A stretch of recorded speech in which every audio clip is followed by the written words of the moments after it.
The time is suggested in the motion. From 31st January to June 31st, 2023, say aye. Those against say nay, the ayes have it. Do you know what it takes to lead? Do you understand what is politics? Do you have issues concerning the way we play politics? Do you have reservations about some political mugu? Do you want to serve or be served? Do you want to contest? Do you want to occupy any political office or be in charge of your world? All this and many more are what we discuss right here in the political arena. A program where we trash and arrange, condemn and commend, celebrate and blame all that play out in politics. Do not be told. Join me for every Saturday by 7 p.m. to throw more light on why we play politics the way we do and how we can play it better. Political Arena, building a government of the people and for the people. Don't miss it. You're welcome to the first edition of Political Arena in 2024, and henceforth, I'll be your host. Abiodun Sadiq is my name. And today, we're going to be looking at the topic, Political Projection, 2023 Review and 2024 in View.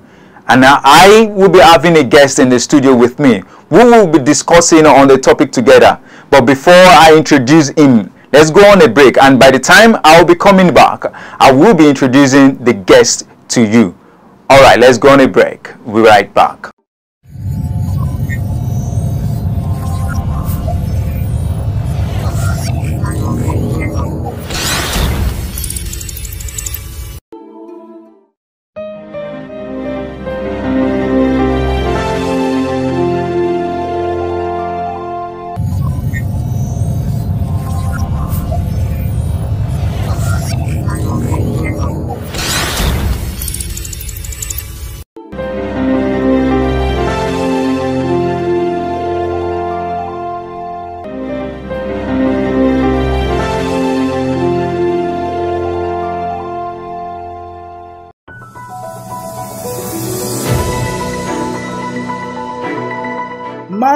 TV Online is here for your timely and reliable news that reaches you fast with the breaking news. Choose MLC TV.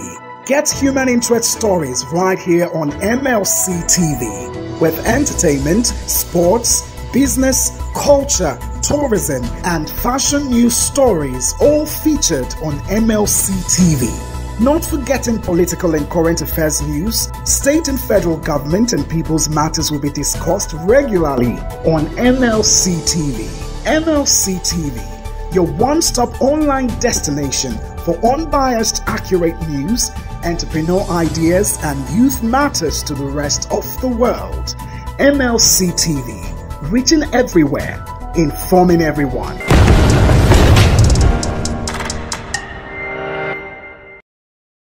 Right before we went on that break, I said we're going to be looking at Political Projection 2023 in Review and 2024 in View. So I said I'm going to be introducing our guest to you. And of course, we have in the studio here is Barrister Aju here in the studio with me. I'm glad that you're joining me, Barrister Aju, at this wonderful day, sir. You're welcome to the show. It's my pleasure. It's Barrister Ajahn. Okay, Barrister Ajahn. Wow. Thank you for that correction, Barrister Ajahn. All right. So first, we need to actually look at the highlight of 2023. The highlight of the policies that were thrown out in 2023 and the effect on the populace, and also some political undertones that were actually played out. So, Barrister John, what can you say about this? It's my great pleasure meeting you. My name is Emmanuel Ayo, Barrister John, as fondly called. I am a legal practitioner. I'm a co-guide, and it's my pleasure to be with you here today. Going by the part of the questions that we have for today, the political undertone that played out with a view to policies being made in the year 2023, as it were. I wanted to agree with me that there's one that sounds so so loud, and that, of course, as Nigerians and someone who has a very deep touch as Nigerians' perspectives, and for me, someone who has a very deep touch when it comes to the grassroots. Okay. I realized that there's a policy that actually touched the lives of Nigerians in a way that is not so appreciating. And there is no policy other than the Naira note policy that came not too far from when we had to go into the president, they were to go into the 2023 elections. The intention, as it were, was to ensure, I guess, was to ensure that we have a free, fair, and credible election with a total departure from vote buying and other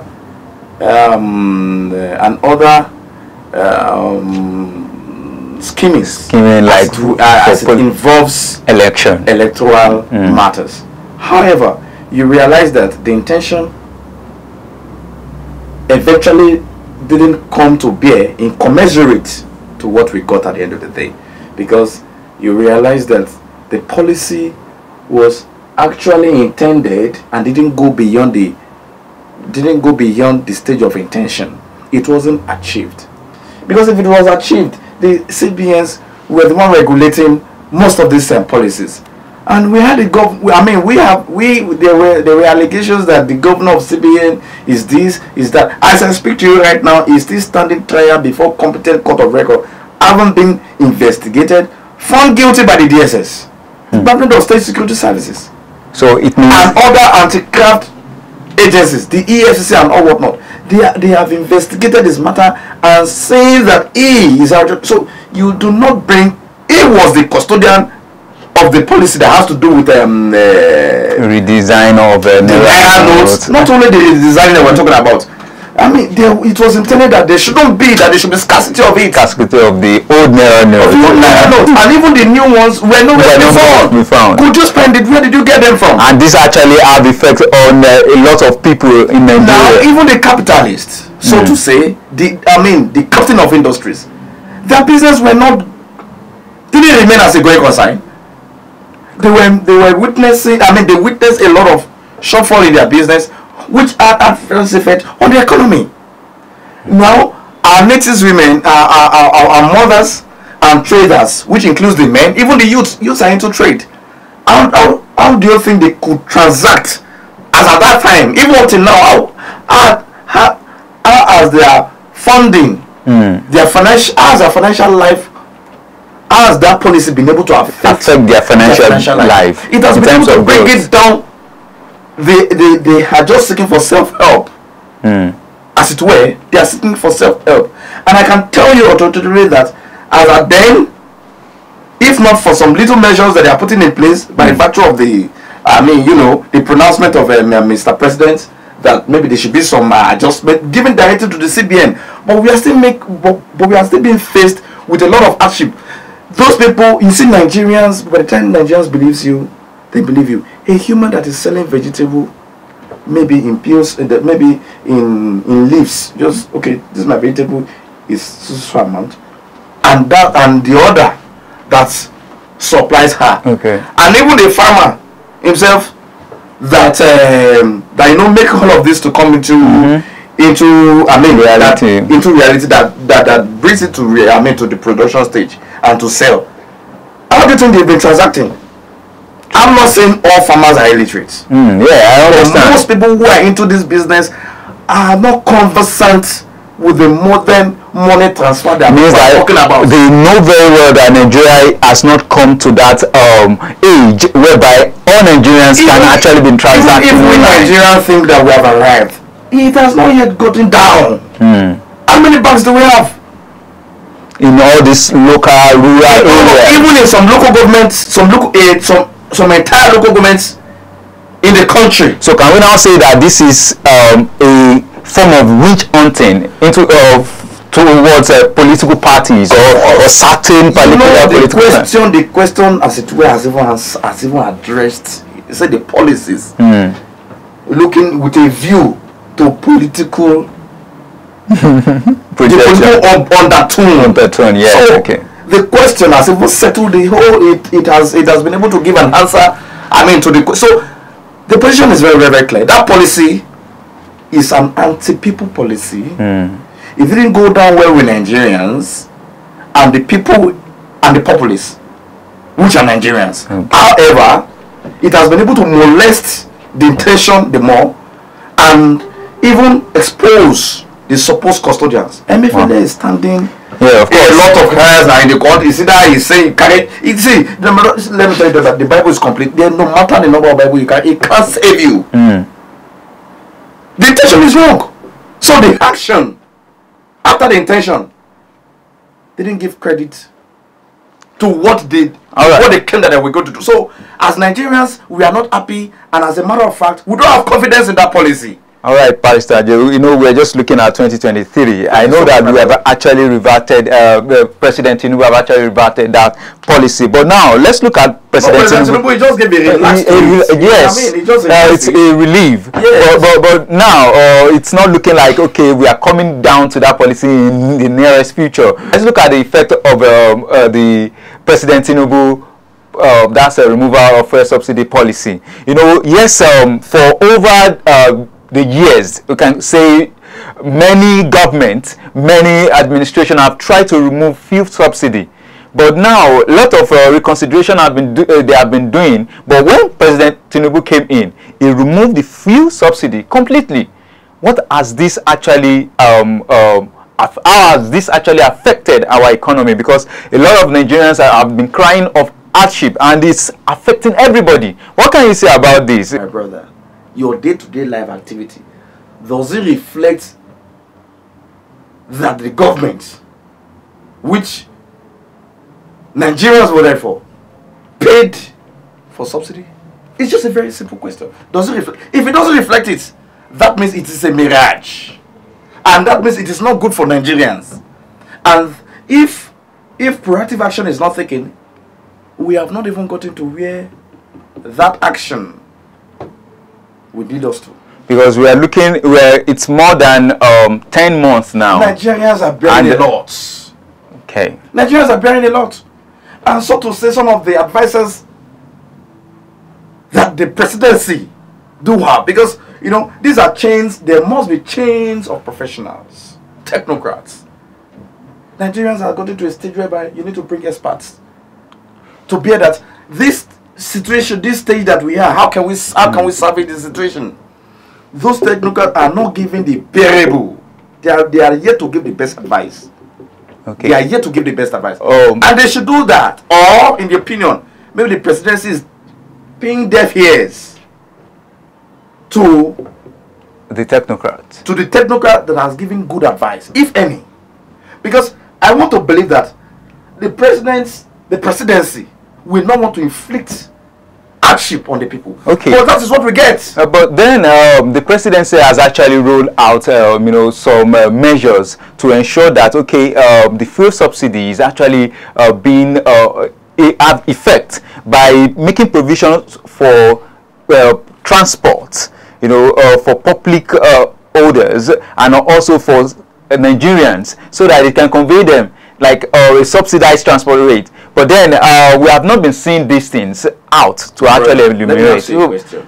The mandate on which President Tinubu is sitting on now is for a fully solid 4 years. The Supreme Court has ruled in his favor that his election is at fit and proper, and for him to be president for 4 years.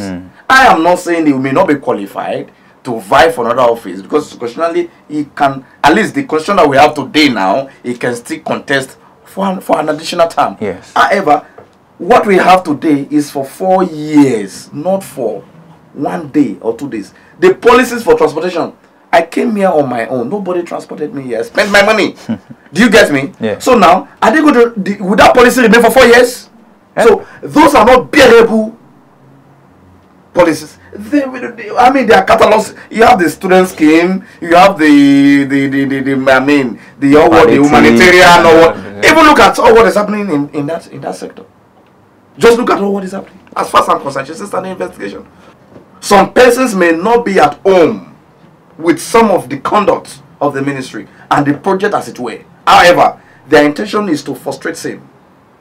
Okay. I'm not exonerating her from the passive allegation, but our laws are here to speak. Okay, thank you so much, Vice. I believe we have been actually following, but right now we are going to be moving into a new dimension. This is Kogi State, so we want to look at we've had election 2023 that brought in Alhaji Usman Ododo as the present new governor of Kogi State. So, but before the inauguration, which actually happened on the 27th January, we want to look at the hallmarks of achievement of Alhaji Yahaya Bello during his tenure, 8 years in Kogi State. So what are the hallmarks that we can say that, okay, these are hallmarks of achievement that he has actually done? And then we can now talk about, okay, some of the appointments that were just being made. Okay, sir. Alhaji Adoza Yahaya Bello, the immediate past executive governor of Kogi State, as it were, is a Nigerian and a Kogi, just like every other person. But God gave him the privilege to man and govern Kogi State to the best of his ability. He was healthy before he became governor. During governance, he faced some challenges. He led governance healthy. At least we all saw him instead on that day. He did not look as if something is wrong with him. We need to give glory to God for that. The 8 years under review, you appreciate with me that Governor Alhaji Yahaya Adoza Bello, as it were, left Kogi State profoundly better than he met it. Okay, can we in get the some areas of infrastructural development? Nothing same in the area of health education. We can actually itemize some of all these things. See, my brother, we don't need to deceive ourselves. Okay. There is nobody that doesn't know that as of today, Governor Yahaya Adoza Bello, the immediate past governor of Kogi State, invested more in the health sectors. Okay. You may say that maybe there were no construction of cottage hospitals, but of course the primary health care has taken over that because they renovated all known primary health centers across the country, as much as I know, because it reflected in Kogi State. But there is no place that you go to in Kogi State today. When I say a place, I do not mean, when I say, I mean a people that has common view. The signature of Alhaji Yahaya Adoza Bello is boldly written there. So compared to government before him, administration before him. Let me start from Yagba Federal Constituency. Okay. In Sonlu, we have an ultra-modern clinical center there that is even more than a general hospital. Well facilitated. It is there and it remains as a going concern. By the time you proceed to Kotonkarefi, just along Abuja Lokoja Expressway at Gegubeki, you will see the hospital that is there, commenced and completed under the administration of Alhaji Yahaya Adoza Bello in Kogi West. The specialist hospital was a general hospital.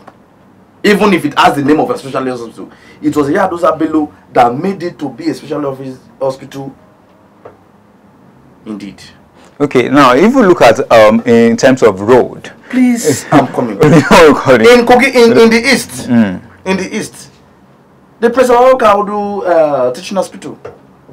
Apart from the zonal hospital that was upgraded, even in Kaba, to a special, it was upgraded. The hospital in Kaba, it was upgraded. So I've touched 3 federal constituencies in the west, and additional even the state here. If you go to Kogi Central, I don't need to talk too much about the edifice that you find there, and it remains as a going concern. All the equipments there, none that is not functioning. But of course, with all of this, we need improvements in everything that we do. Even this Ida Zonal Hospital. This Ida Zonal Hospital received a lot of touch. The Principal Kaudu University, the Principal Kaudu Teaching Hospital was upgraded. I tell you this for free. In the area of health, Governor Alhaji Ayodoza Ayabelo has done well. But then he did all of this. Okay. And he employed competent hands, doctors, nurses. But you will agree with me, doctors, nurses, and pharmacists, health technicians, and all whatnot, and other supporting staffs. But you agree with me that the doctors, nurses, and pharmacists, everyone are in search for brighter greener pastures. So they put him for further studies, and they go abroad. So it is not the headache. Yeah. And this happens everywhere. I'm sorry to cut you off. It's not limited to Kogi State alone. I'm sorry to cut you off. I just concluded in the health sector alone. Okay. But then, all right, let's go on a break. We'll be right back.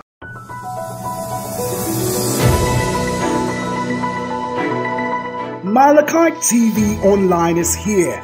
For your timely and reliable news that reaches you fast with the breaking news, choose MLC TV. Get human interest stories right here on MLC TV. With entertainment, sports, business, culture, tourism, and fashion news stories all featured on MLC TV. Not forgetting political and current affairs news, state and federal government and people's matters will be discussed regularly on MLC TV. MLC TV, your one-stop online destination for unbiased, accurate news, entrepreneur ideas, and youth matters to the rest of the world. MLC TV, reaching everywhere, informing everyone.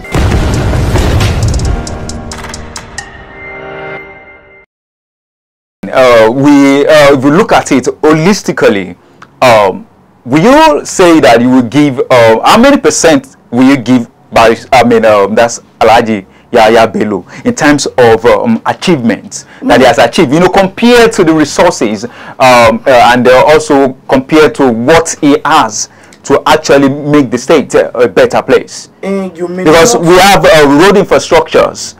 There are quite numbers of roads that are actually dilapidated and not very, very good, even in the state capital.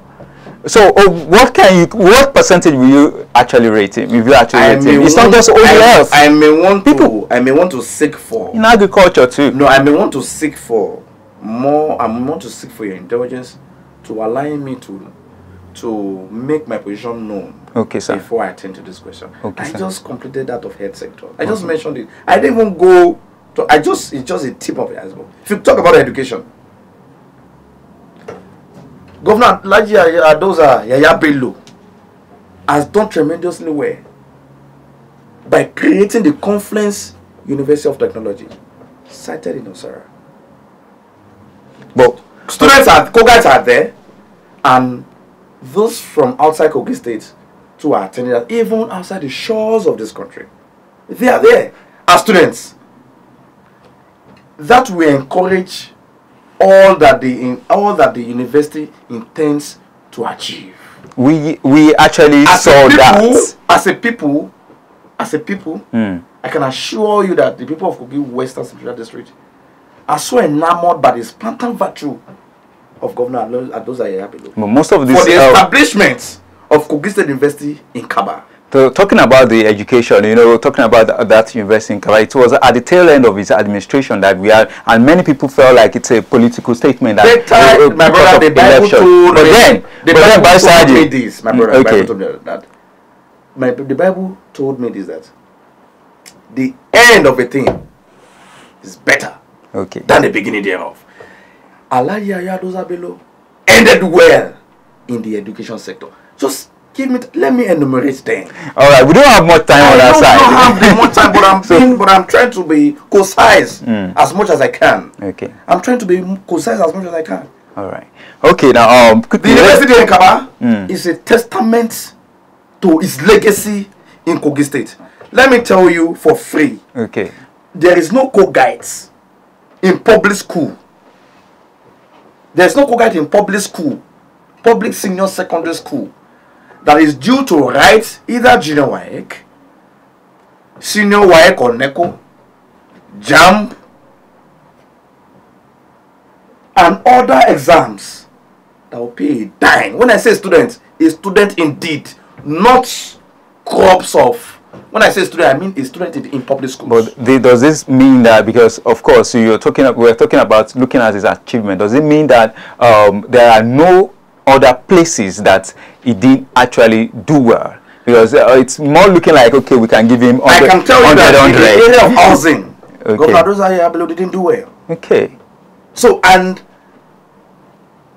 just as I've said, that if I can appraise, then I should be able to say otherwise. In the area of housing, His Excellency Governor Adoza Yayabelu, as it were, didn't do well in that area.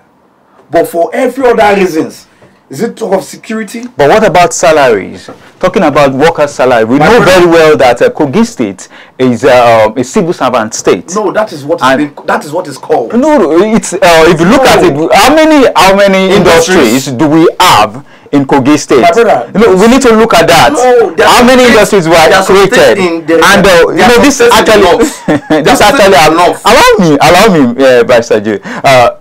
Looking at that, civil servant complaints every day, and in fact they are slashing their salary. Some of them don't get full salary, as it were. And of course, look at it very well. What are the things to enumerate for that? Where are the industries to employ the people of Kogi State? My brother, during the time of Governor Yaya Bello. There are some states in Nigeria that don't even have a Bajana cement company. They don't have industries, as it were, and they don't refer to them as a civil servant state. Okay. They have been referring to Kogi as a civil servant state right from when, even during military regime, they have been, Kogi is no longer a civil servant state. I want to correct that notion. As far as maybe some salaries are not being paid as at when due or as it were, I want to assure you and tell you that there is no state government worker that can tell you, either being a pensioner, dead or alive, that is not being paid the salaries. Dead or alive in the sense that even those who are dead, their families are still benefiting from their gratuity. They pay them what the government can afford. But you see, the local government system, the governor do not want to relieve people of their duties. And the funds are chunk. Let me tell you, belong to a local government. You come from a local, you head from a local government. Okay. When last did you visit your local government secretariat? I'm not from Kogi State, actually. Okay, so now, if you're not from Kogi State, I'm sure you should have gone to Lokoja local government. Of course. If you have been to Lokoja local government before, I can assure you that it do not reflect the wage bill of Lokoja local government when payment are to be made. And then being they are doing table payment, that is when you see the exposure. That is when you are going to see in the glaring. Our people are no longer into the administrative work again. They are into business. I can tell you this for free. And that is not justification why their money shouldn't be paid. But it is what it is. And it's not limited to Kogi State. I can tell you that for free. And you didn't think that it's because of the fact that... We should not generalize it. That they didn't pay. There's no state government that can say monies were paid. But then they are not fully paid as state government. Yeah, I can tell you, there's nobody alive who is a state government worker that is collecting full salary. Even teachers that are talking about that are collecting full salary. Yes, even teachers that are talking about only primary school teachers, all secondary school teachers, all. I mean all. I have quite numbers of civil servants. All secondary school teachers are being paid. If you are talking of teachers, it's limited to primary school, and it's because they are under SUBEB. Okay. They are under SUBEB. Their funding comes from the funds from local governments, and it is what it is. If they were to relieve people of the system, of the payroll, the government would have done better. Okay. But the government said, okay, let us manage it the way it is, and let's see how we can go. But that is not a justification for that action. But I can tell you that generalism of all that not being paid is a lie. It's false. It is false in its whole entirety. There is no state worker, there is nobody working in the state or under the structure of the state that's been owing a dime. Wow, I actually like your stance, but then it's more like you're becoming like the defender of Alhaji Yahya Bello. But then no, my brother, no. Because of course there will be some gray areas that he didn't actually. I have mentioned it to you now. I say in the area of housing. But I mentioned it to you. You know, pitching out. There's no governor that we've had duly elected that didn't make an input in that area. Okay, it's only Alhaji Yahya Bello. Let's quickly look at the new administration. And I have not been able to ask him why he didn't do that, because we need houses. Our people need houses. As some are retiring, we have people that are due for it. So in view of this, they were supposed, even if it were to be completion of the abandoned one by past administration, it would have been done. But he has his reasons. He may have his reason not to have dabbled into that. But I can assure you that that area, by virtue of the creation of the Office of the Honorable Commissioner for Urban and Housing Development, I'm sure it must be one of the grey areas in which Alhaji Usman Ododo will be looking into. Okay, we hope to actually see that, but then Alhaji Yahya Bello should not have personal reason not to actually. But that is not to say that because it was not a ministry, that was why there was no housing. But I'm just more being conservative. Okay. That since there's a ministry now, it could be one of his focal area to ensuring that there's housing scheme. Which means that even before saying this, they must have seen that there was a missing link in that area. Okay. But for every other areas mentioned by me, I tell you that Alhaji Yahya Bello. We can actually not explain everything here today. All right, so give me the time to we don't have much time. We don't have much time. I believe when next we bring you here, maybe we are going to be talking some. Even if not me, if it's another person, we state it. Okay. These facts are not limited to me alone. All right, Barrister. Okay, quickly let's look at the newly governor. That's the new governor of Kogi State. That's Alhaji Usman Ododo. Alhaji Usman Ododo has been brought into power, and of course he has made some recent appointments, which we can say maybe 80% take it or leave it of the people in the Alhaji Yahya Bello administration were reappointed. What political undertone do you think? In just few 1 minute, I want us to just trash this out. My brother, there is no political about that at all. There is a doctrine, and we have a 32 years master plan, has been pronounced by the governor. It must be a masterer of those plans that will make them to come into fruition. And that percentage, you can just say 40%. Because the government is not yet over. Is it the appointment of commissioners that you are generalizing everything? We have several boards. We have several offices that have not even been appointed now.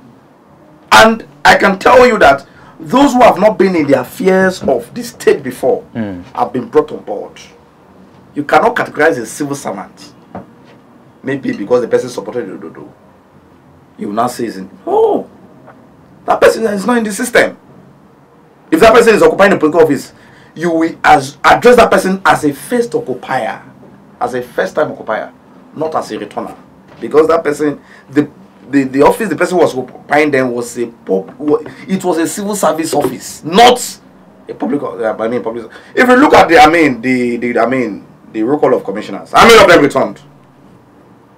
You quite have almost like, if not going to 10 of them now. It cannot be up to 10. It cannot be up to 10. I put it to you categorically. It cannot be up to 10. I can mention them. Those that returned. In fact, those who are not even the public space. But you can say some cardinal areas returned. You can say some cardinal sectors returned. And that is why I said there is a 32 years master plan. If we look at it, we have the likes of Remy Jones. In education. In education. We have did well in education. Fanwo. In information. We have the likes of I think the DG. Not DG government house now. We have that's the permanent secretary. That's Madam Folashade. She's the SSG. SSG, yes. And also we look at it very well. We still have quite numbers of people who we have Asiro. in finance. In finance. And do you know how many L'Oreal that was won to Kogi State based on the transparent policies? Because Kogi is one of the states that publishes budgets.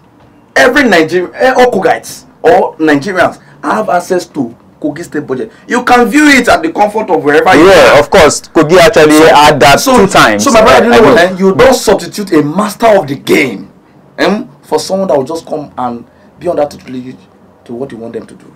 You cannot, as much as they are available. Are we saying that? Are we saying that most of these offices is all about service.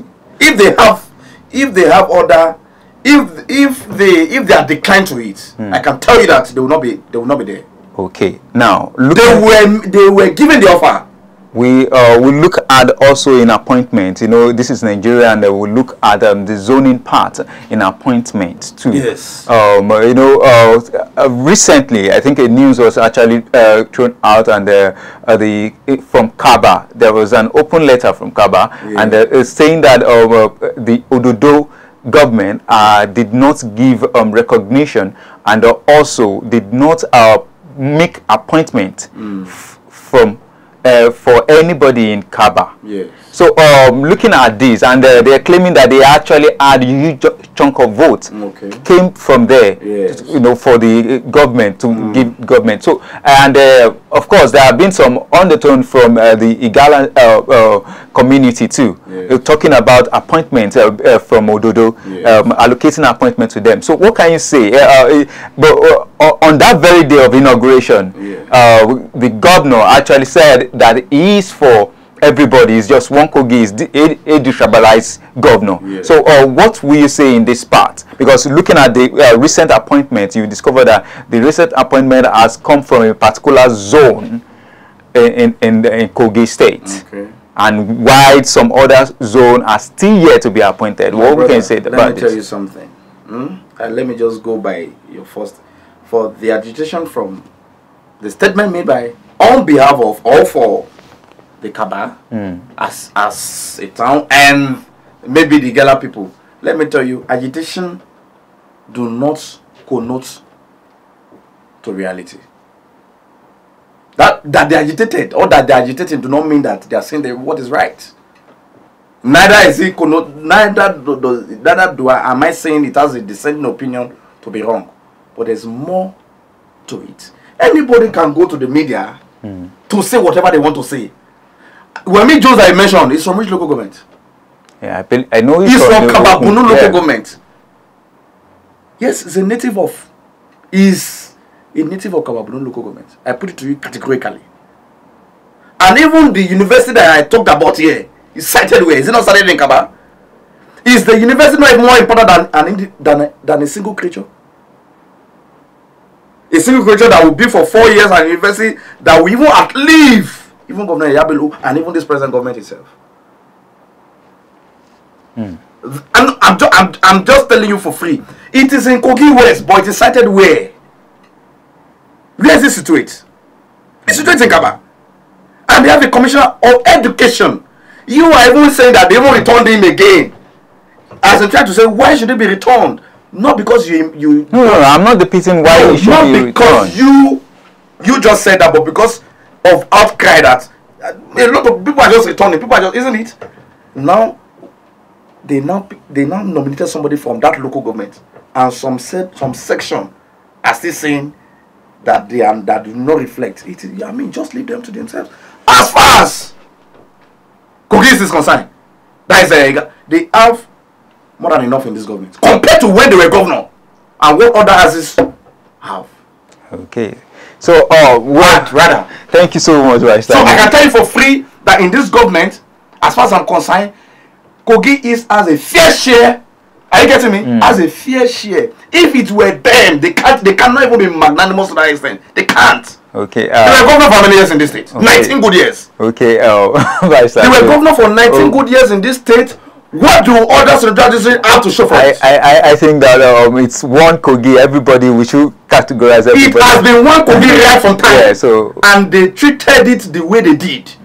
So we are all humans. Okay. Do you get me? And to whom much is given, much is expected. All right, it has been Political Arena, and of course, I've been here with Barrister Ajahn. Yeah, thank you so much, Barrister Ajahn. And we have been analyzing the topic, the political projection 2023 review and 2024 in view, and we've touched from the federal level to the state, and that's Kogi State. All right, my name is Abiodun Sadiq, and I really want to appreciate you, Barrister Ajahn, for being here with me on the program. So I believe that you will be joining us again when we call a record on you, sir. Thank you so much. That's been a wonderful time having you. All right, this is where we'll call it a wrap here. Next time, join us on Political Arena. Thank you so much. Bye-bye. See you next time. The time is suggested in the motion. From 31st January to June 31st, 2023, say aye. Those against say nay, the ayes have it. Do you know what it takes to lead? Do you understand what is politics? Do you have issues concerning the way we play politics? Do you have reservations about some political mugu? Do you want to serve or be served? Do you want to contest? Do you want to occupy any political office or be in charge of your world? All this and many more are what we discuss right here in the Political Arena, a program where we trash and arrange, condemn and commend, celebrate and blame all that play out in politics. Do not be told. Join me for every Saturday by 7 p.m. to throw more light on why we play politics the way we do and how we can play it better. Political Arena, building a government of the people and for the people. Don't miss it.